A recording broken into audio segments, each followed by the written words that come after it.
think I have an interesting subject tonight, this evening. I don't know, but it's been on my head. Can I put the phone down? Y'all still see me? I'm driving right now. Trying to stay in the footage without holding my camera. Causing an accident here. Can you see me? I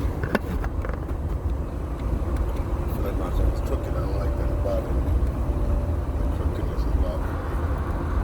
I gotta get it straight. Hold up. It's gonna bother me. Alright. I'll just hold it, I guess. Alright, pardon me, forgive me. Alright. I'm not sure how to word this. I'm just in my head. And I don't know if I'm gonna get any views on this to start enough dialogue.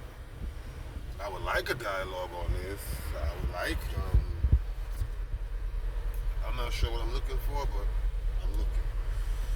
So, but what I'm feeling is like, okay, can anybody else relate to this? Does anybody else feel this in any way? Like, you ever like yourself and like you like who you are, or like the person you want to be? I mean, how I say this? All right. Now they say you should love yourself, and do what makes you happy.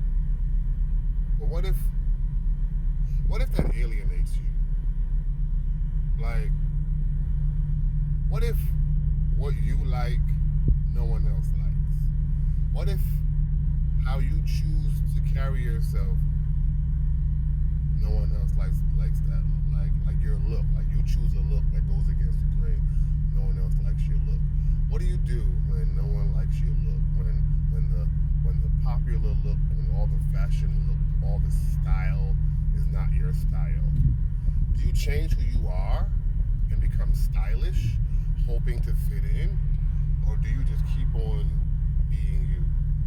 And I think we live in a world where most people go along to get along, get down or lay down. They fit in to stay in. They try to be fashionable and stylish, and me personally, I'm not into none of that. I don't know how to be anything else but me. But I'm coming to a sobering reality that who I am makes people uncomfortable,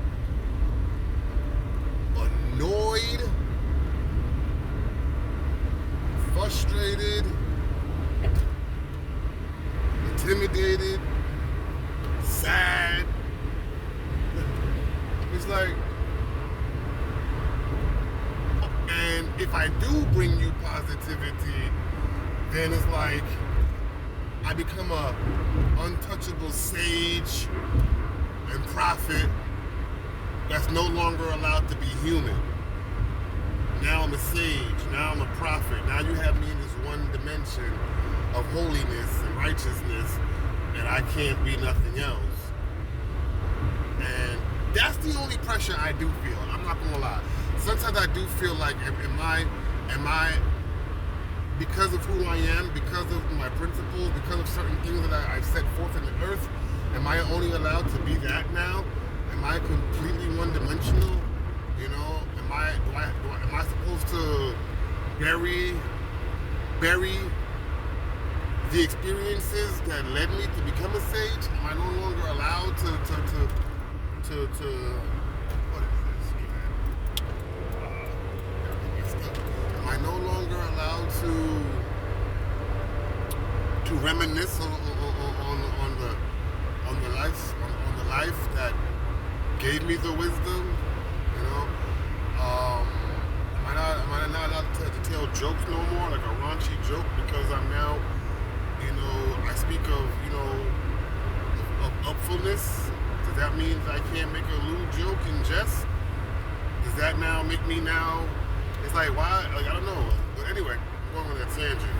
My point, what I was trying to say was, when who you are is against the grain, reasons. And when who you are is different, right? People say find your tribe. People say find your tribe. But it's like,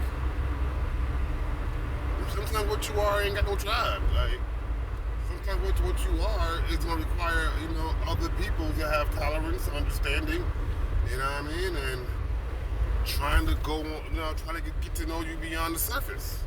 Which most people are not up for the tasks, you know what I'm saying? People nowadays, we live in a cancel culture where if you do one thing against their grain, they cut you off. If you do one thing that doesn't flow with the way they want to flow, they don't do no type of turbulence today. People ain't doing no kind of choppy waters or turbulence. Everybody wants a smooth flow. If once it's a little choppy or a little turbulent, they cut ties. And I don't know. I come from an era. This guy just jumped in front of me. Pardon me. I come from an era where people didn't do that. People didn't just cut ties so easily for every little thing. People hashed it out. You know what I mean? They chopped it up and they got through it. But now it's just like if you're not saying everything that people believe and everything that they want to hear and everything that they say, I'm like, man, I'm not going to find a lot of people I'm not going to find a lot of people that say what I say, because what I say is different. I think for myself. When you think for yourself, it creates a very lonely existence. And it can be discouraging sometimes. It can be discouraging to know that just for being you with the best intentions, you're totally misunderstood, ostracized, and alienated. Don't get invited to none of the parties because, people don't like, your perspective, so you don't get a lot of invites. Yeah. I can leave you feeling away, can't lie. It can leave you feeling away. It's left me feeling away.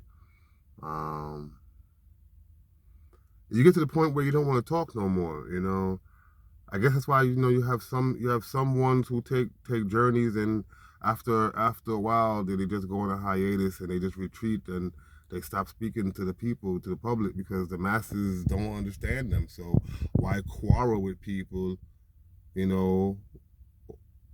Why quarrel? Why try convince? And why beg? So I'm at a point right now where it's like I'm about to go on an involuntary vow of silence, just because nobody wants to hear what I gotta say. So I might as well stop speaking. And the people who do want to hear what I gotta say, they don't really want to know me. They just want the little jewels and gems for the moment, and they take that and they bring it home to their own families, And I don't never get invited over to supper at any of those family houses. Man. So, yeah. They say love yourself, but sometimes loving yourself can be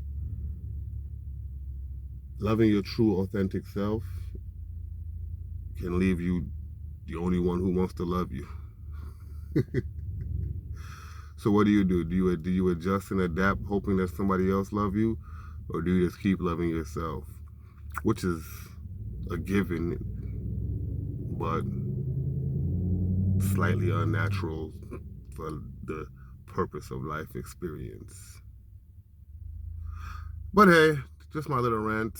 I don't know anybody overstood or understood. If you did, get at me. If you didn't and you don't get at me, it's just more of what I've been used to. Peace.